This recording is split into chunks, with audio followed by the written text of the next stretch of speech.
Hello everyone and welcome to Frogs, Fleas, and Painted Cubes 1.3. Our learning target today is we'll be able to correctly write an equation for the areas of rectangles with a fixed perimeter.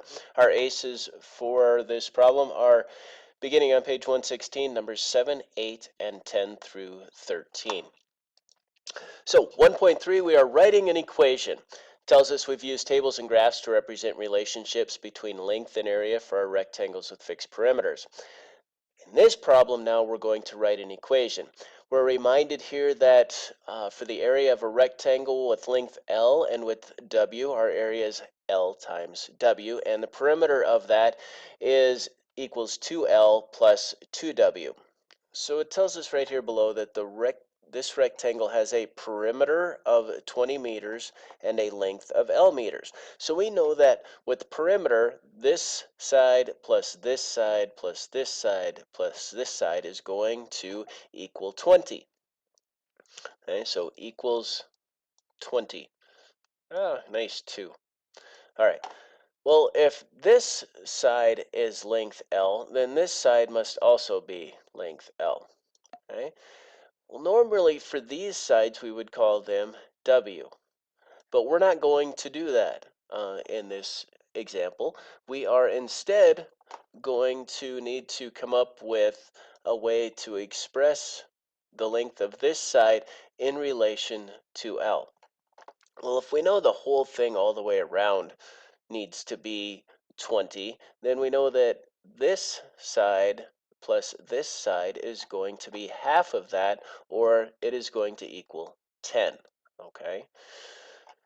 In order for us to determine this length in terms of L, we would then know that this plus this equals 10, or 10 minus our length minus L is going to be the length of this side.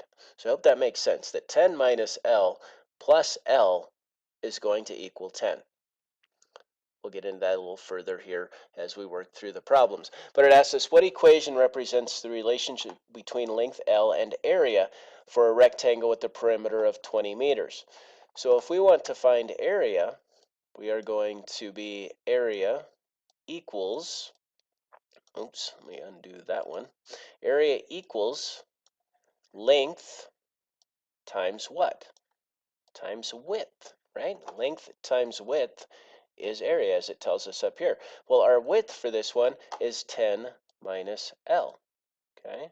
So 10 minus L becomes our width.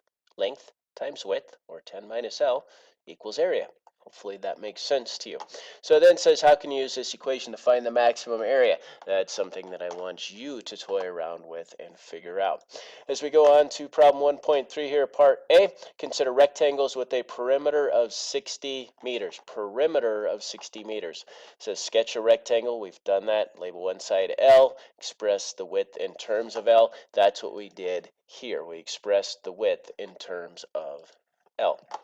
Then write an equation for the area in terms of L. That's what we did right here. We wrote an equation for area in terms of L.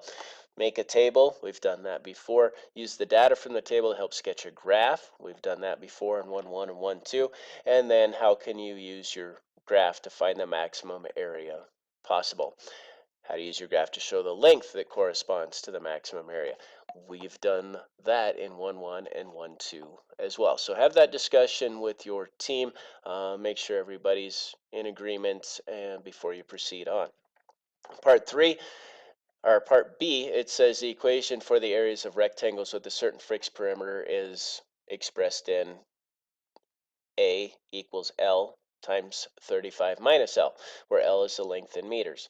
Again, it's asking us to draw a rectangle, make a table, describe the graph, any patterns we see, what's the maximum area, what are our dimensions, describe 2 ways you could find the fixed perimeter, and what is the perimeter based on the information that they've given you up here. So we've done a little bit of all of this in 1.1, 1.2, part A of 1.3. Now we're trying to tie it all together here in part B. So if you can do that and you can easily answer this down here, then you're ready to move on. Until you can do that, I would suggest you and your team um, maybe have further discussions, draw more rectangles, do more of a table, sketch more of a graph so that you can more easily answer this. Then if you get through that, you're still a little confused, or something to maybe come back to after you've done ACEs and consider a little bit would be C and D. Don't have to do it, but I would maybe come back to that to help further your understanding after you've completed your ACEs questions. So hopefully that wasn't too confusing. Hopefully you can make the connections there. If not, come to class tomorrow and ask me questions on that, and we'll get any confusions you have cleared up. Again, our ACEs for 1.3 are beginning on page 16, numbers 7, 8, 10 through 13. Look forward to hearing your discussions and questions in class.